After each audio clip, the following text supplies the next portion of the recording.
Hey, welcome to the EditMate channel. I'm film director Lee Parks, and I'm collaborating with EditMate to talk to you about all things video.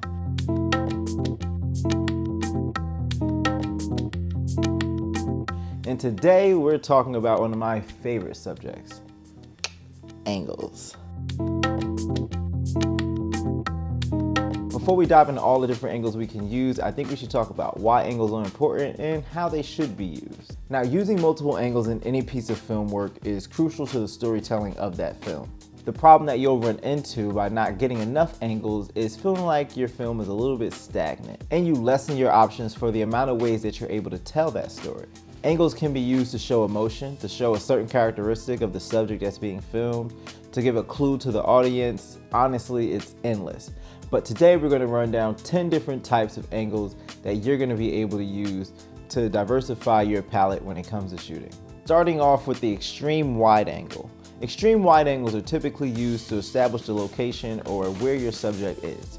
It doesn't always include your subject in the actual shot, but it's meant to tell the audience, okay, this is where all of this is taking place. For this next one, the apple does not fall too far from the tree, and that's a very wide angle. Very wide angles are kind of meant for the same thing that the extreme wide is for, but it's meant to show your subject within that space. So we want to establish location, but we also want to show where our characters fit into this space of this very wide angle. Up next is a slight shift in focus, and it's our regular wide angle. Our regular wide angle is meant to show a little bit of the location that we're in, but the main focus in this shot is your subject. Typically, your subject will fill the screen in this shot and you'll get a full scope of their full body. So this shot sort of has a dual purpose. It can be used to establish location, but it's also used to establish our subject. Next, we're getting a little bit closer with our medium shot. Your medium shot or mid shot is basically this shot, and it's meant to show you from the waist up. It's super focused on the subject and what they're doing and how their hands are moving, or maybe a little bit of their body language as well. The next one's a really fun one, and it's the cowboy shot.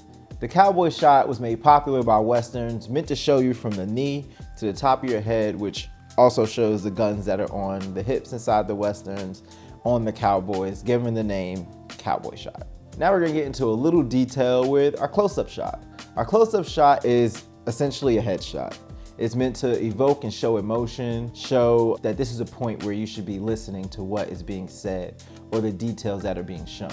And then we get as close as we can possibly get with an extreme close-up. Extreme close-ups are really detailed, sometimes just on the eyeball, or just on a hand, or just on a fingertip, or a sweat drop.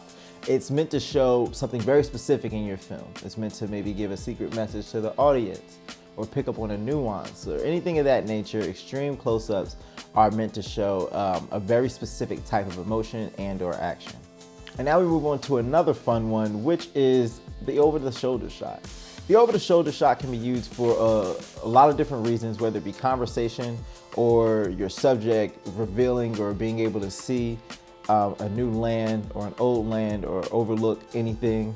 It's when you put the camera right pretty much here over the shoulder of your subject, and you see their shoulder and a part of their head along with maybe the person they're talking to or the thing right in front of them that we and the subject should be paying attention to.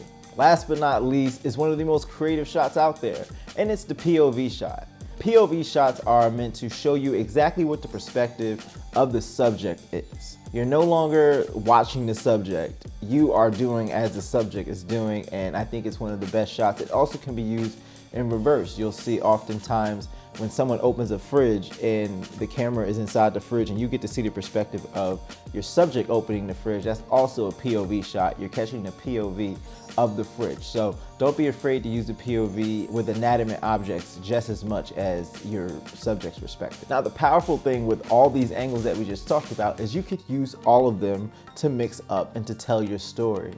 And depending on how you shoot it and depending on how you edit it later, will give you a different outlook every time for your story. To me, using different camera angles and trying new things is the best way to experiment in filmmaking, and especially in the editing room. So go out there, try your best, try different angles, try fun angles, try unconventional angles, try any of the angles that we talked about today. Until next time, guys, from myself and your friends at EditMate, peace.